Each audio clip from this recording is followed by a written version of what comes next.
আমরা এখন যে আর্ক সম্পর্কে আলাপ করব সে আর্কটি হবে start point and end point নির্দিষ্ট করে অ্যাঙ্গেল পরিমাপ করে কিভাবে সেই আর্কটিকে আমরা দেখাবো।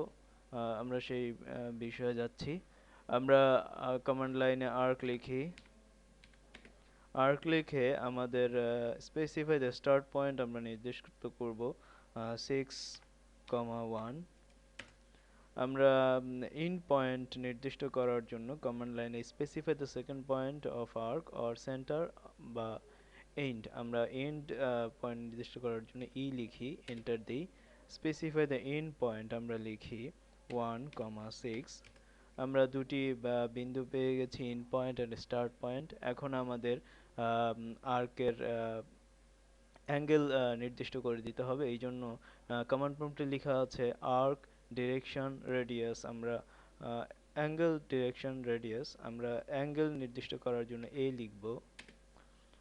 এখন ইনক্লুড অ্যাঙ্গেল, আমরা অ্যাঙ্গেল যদি বলি 30 ডিগ্রি অথবা 45 ডিগ্রি, 45 লিখি। 45 লিখে এন্টার ক্লিক করলে 45 ডিগ্রি আর্ক আমরা পেয়ে গেছি। এভাবে আমরা অ্যাঙ্গেল পরিমাপ করে স্টার্ট পয়েন্ট এবং এন্ড পয়েন্টের সাহায্যে আর্ক নির্দিষ্ট করতে পারি।